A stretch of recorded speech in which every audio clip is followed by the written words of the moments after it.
Have you ever been in a conversation and then all of a sudden someone turns to you and says, "Why are you so quiet?" And it just feels like all that air has been sucked out of the room.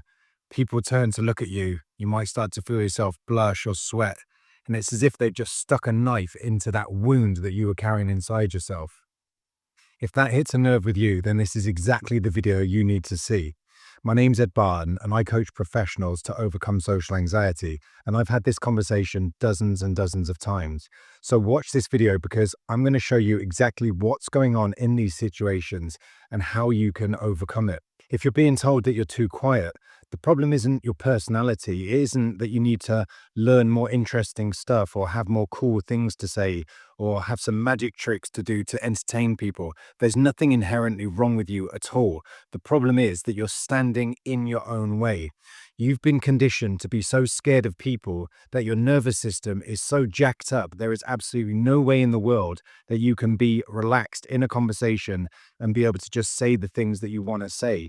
You're stuck in fight, flight, or freeze, and this just blocks you from being able to access any of the information in your brain and stops you being able to be spontaneous, funny, authentic. So the problem isn't you yourself. You're not weird, you're not strange, you're not broken, you're not crazy.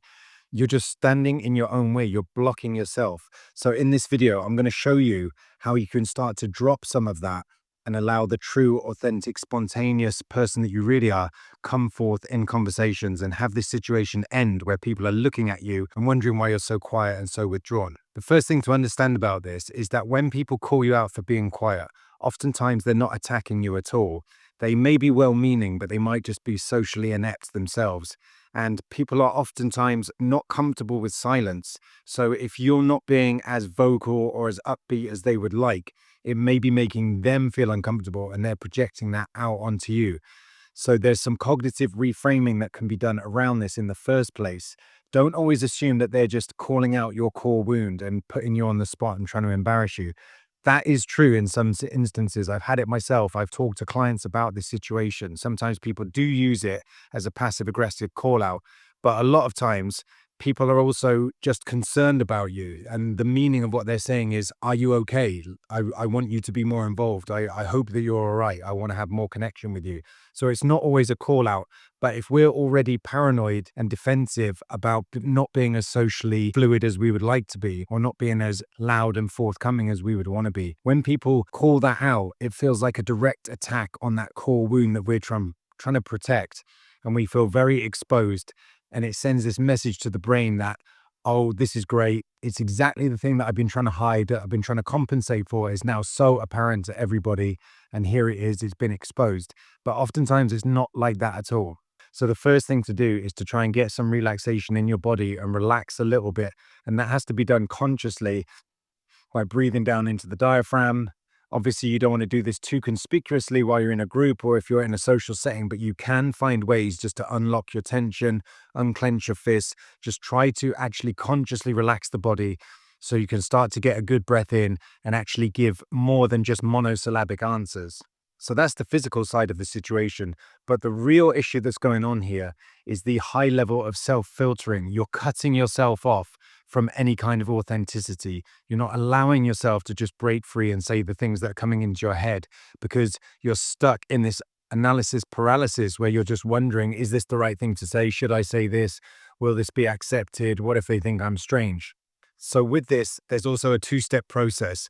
We're talking about expressing yourself authentically. And what comes up again and again on calls with clients is the idea that people don't even know who they are or what they're thinking. They say, well, how can I be authentic? I don't even know what I'm thinking. I don't even know what I'm feeling. Okay, so this is the first step. You need to do some work, whether it's journaling or through introspection with yourself, to feel into your emotions, to feel into how you are and what you're thinking and feeling. And that doesn't need to be done in the staff room at work. That can be done in your bedroom and taking some time to check in with yourself. Maybe in your morning journaling session, you sit down and you ask yourself, what do I really feel today? What do I feel in my body? Am I holding tension? Am I holding anxiety? Where is it? What does that feel like? If it was a shape, if it was a color, if it was a texture, what would that be? And try and tune into these body sensations and these thoughts, because you really have to understand what's going on in your own head, in your own body, to be able to articulate this. So once you have more of a grasp of what you actually feel and what you think authentically, you can go ahead and start conveying that in your conversations. And obviously, when someone at work asks you, how are you doing today? You're not going to say, well, I have a little ball of anxiety in my solar plexus that feels about the size of a bowling ball and it's kind of metallic in color and heavy and dense. Obviously, you're not going to go into that level of detail, but you can start to offer incrementally more and more detail about what's real for you. So when someone says to you, how are you doing today? You don't just have to say, fine, and then just end the conversation. That's really just a kind of get away from me. If you say fine, or you just end things in a monosyllabic way, you can start to offer a bit more. You can start to offer little bits that are more and more authentic and just show a little bit more of your true self. So, for example, if someone asks you how you are, you can say, yeah, I'm okay. A little bit tired and groggy this morning. I didn't get to bed as early as I wanted to. I was finishing off some tasks around the house. And then people are interested. Oh, what were you doing? What were you up to? Oh, I was just putting some paperwork in order and doing this and that. Whatever it might be, you're starting to open conversations up so that people can see a little bit more into your world and a little bit into you. Because as I've said, the problem with being quiet is not that you're quiet. It's not that you're boring. It's not that you're vanilla. You've got no personality. You're weird. You've got nothing to say. You've got tons to say, but you're just blocking yourself and you don't feel safe enough to reveal anything. And you don't feel secure enough to actually talk about what's real for you. So I've got a challenge for you after watching this video. Please go ahead and try implementing this 3-step process. First of all, in social situations, try to consciously relax your body so you create a foundation whereby you can start to talk more openly and expressively and freely. Secondly, start to tune into your real thoughts and feelings so that you know what is going on inside yourself. And then thirdly, start to incrementally share that in an appropriate way with other people, because that is how rapport is built, by going gradually deeper below the superficial level so that people can get to know the real you. If you just keep it at fine, yep, no problem, see you later, okay, have a good one, that does not go anywhere. You're just basically pushing the other person away. So you have to actually just gradually learn to expose a little bit more of yourself bit by bit, and take it slow, take it gradual, and do what feels comfortable for you. If you've got value from this video, please go ahead and like it, subscribe to the channel. It helps us to get this message out to more people who are struggling with these social issues. And I'll speak to you guys all in the next video.